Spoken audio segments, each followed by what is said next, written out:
breaking records. Okay, it wasn't a little bit of traffic. It was nonstop traffic. It took us 2.5 hours to get there, but there were so many fans. She's been in the music industry for years, but more and more people are taking notice of her. Now, according to Live Nation, she's now the first female Latin artist to sell out Levi's Stadium with 45,000 fans. Now, we talked to some of them and their besties on what makes her one of the best in the game. He says the underground encampment is creating a slew of problems and health concerns. We wanted to get a better look of this underground encampment, so inside we went.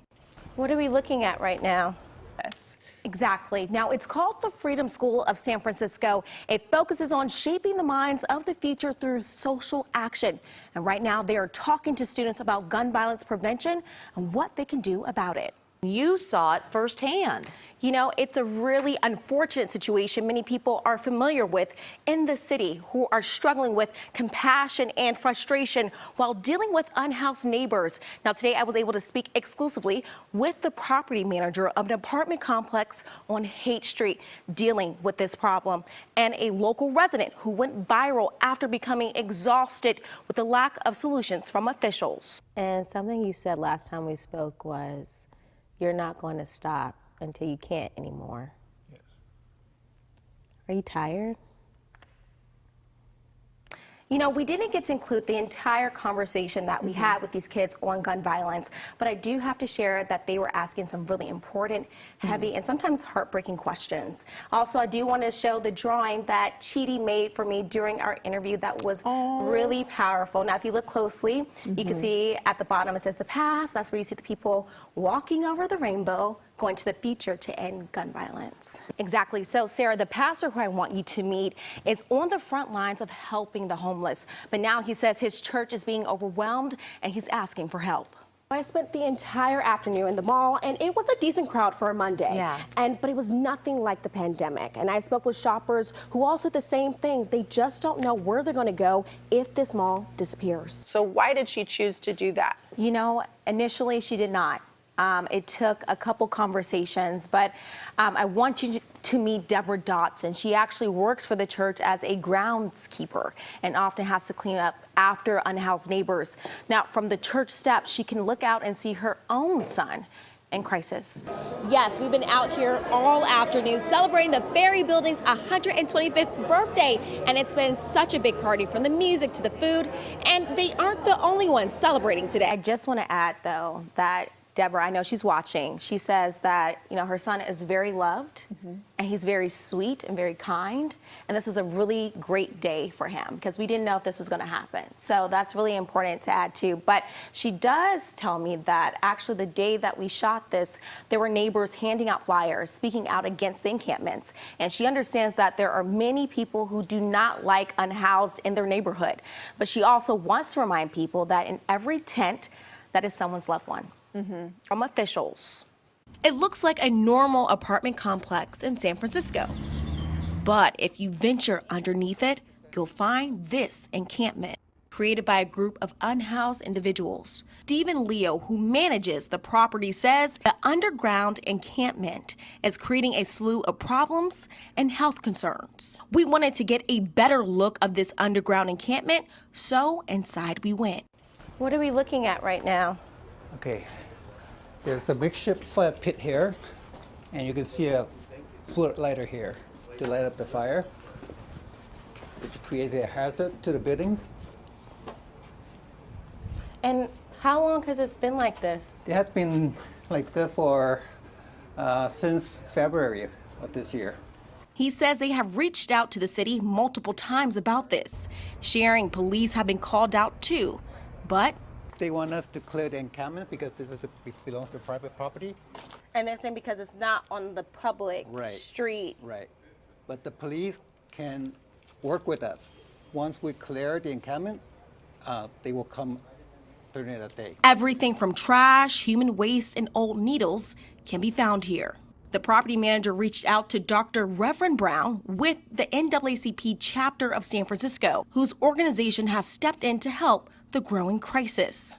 A fire happened some weeks ago. This is dangerous. The persons who've been camping out here, have gone into his apartment building, threatened his residence, and that just should not be. And Reverend Brown is working with a familiar face. You may remember this viral video from earlier this year of 71-year-old art gallery owner Lezla Gooden, who was so frustrated he sprayed an unhoused woman with a water hose who was camped outside of his business. He was charged with a misdemeanor, facing jail time. And last week, he got a break, striking a deal with the DA to only do community service. I couldn't take it anymore. You know, I was developing PTSD. I went to the hospital twice for panic attacks. They kept putting a situation on me where people wouldn't come into my gallery. It's ordered in 35 hours. I'm hoping I'll be with this man for 200 hours. During his community service, he will work and learn within different departments of Third Baptist Church regarding social action and justice. And he will assist in crafting a holistic response to homelessness and the displacement of Black people in the city. This represents restorative justice at its best, something that even African Americans and other marginalized persons should receive anyway from our criminal justice system. This was a crisis. The apartment complex says that police did come and remove the encampment, but the next day it was right back up. And we did reach out to the city officials to comment on the story, but we haven't heard back as of news time. Yeah, I'm curious, reporter to reporter, when you get assigned a story and you're going to go out there, you really don't know what you're going to see. Did you expect to see that, though? I'm floored.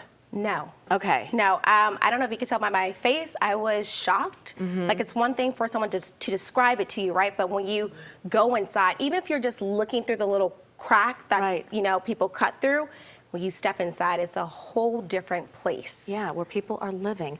Okay, so the apartment manager, or the complex, we should say, what are they doing in terms of future security? So they do have a plan. They say before they have to clean up again, remove everything. And then on August 2nd, they're going to put a new iron wall gate fence again. $40,000, nearly $40,000 to put it back. Oh my goodness. We will follow this. And thank you for going there and showing us firsthand, along with your photographer, Rick Villaroman. Yes. All right, thanks, Lezla.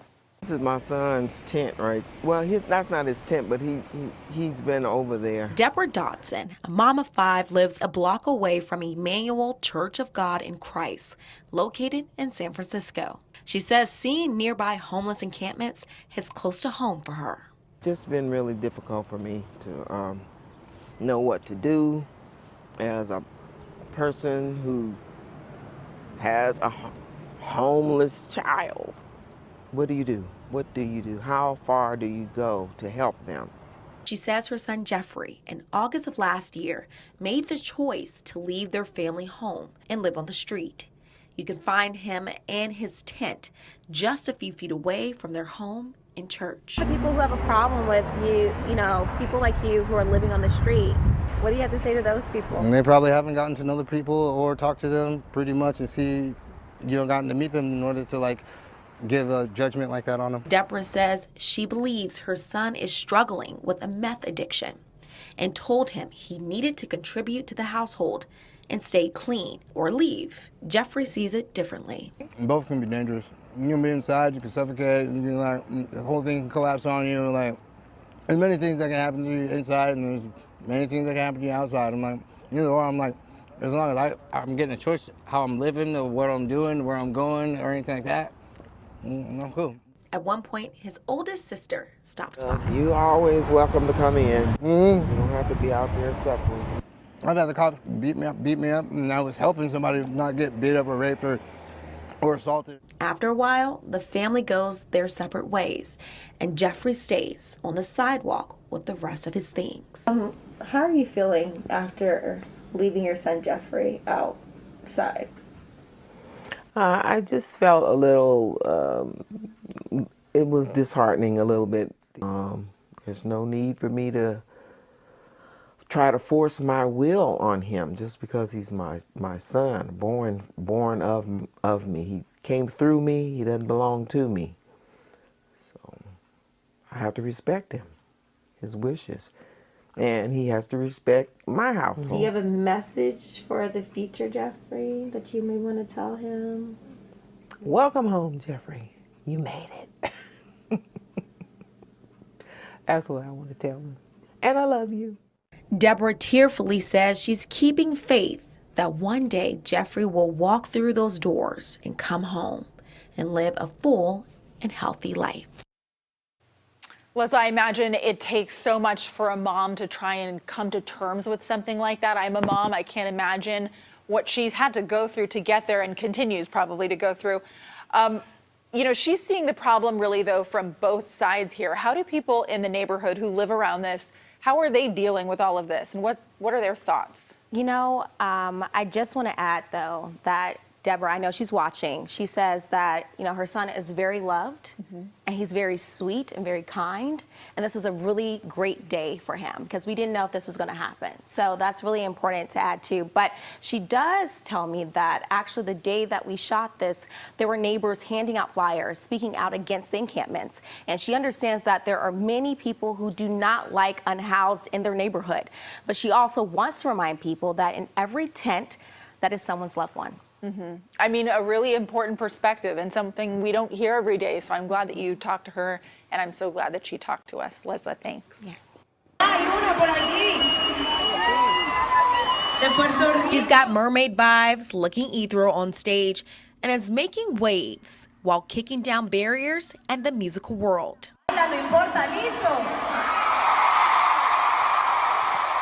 She's a rising pop star, Carol G. And if Carol G is watching right now, what do you have to say to her? I love you. I don't know. I'm super fan of you.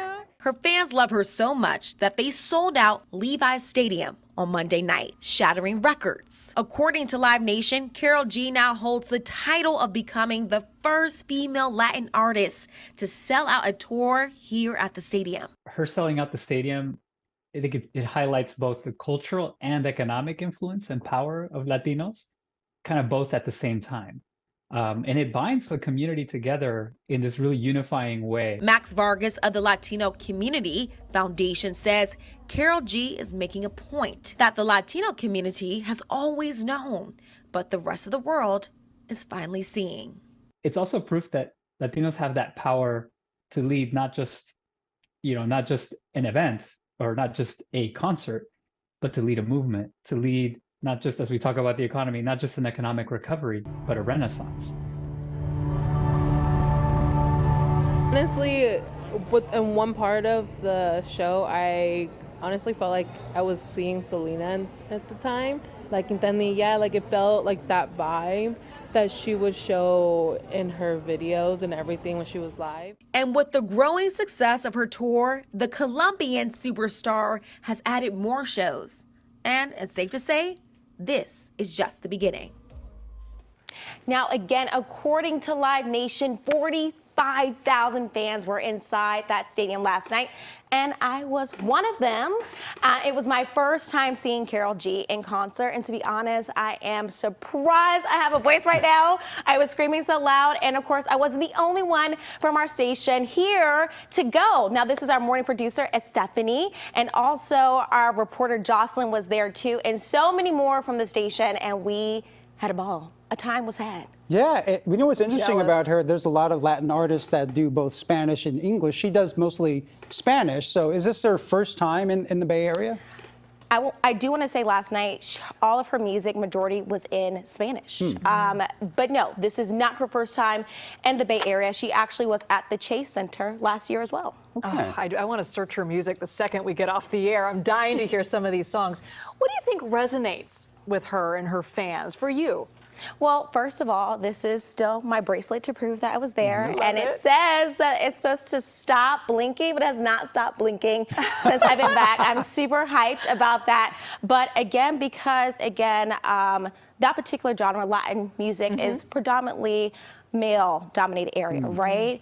And again, a lot of fans resonate with that, but to see her moving into mainstream, is a really big deal, especially reggaeton. So again, I think everyone, I don't think we got home until like 2 a.m. Oh, because everybody was there. Everybody, it looks like an amazing concert. The costumes, the set design, unbelievable. I mean, obviously we couldn't show all the videos. Like there's a video of me like literally just jumping, just nonstop screaming like, I love you. To go to your social media, right? Oh yeah, you know what? Because I've been nonstop, I haven't had a chance to even post anything. So all the video you're seeing right now was either shot by myself, Jocelyn, our reporter, or our producer, Stephanie. Okay. Yeah. You're gonna have to put a little reel together for all the Yes, highlights. yes, okay.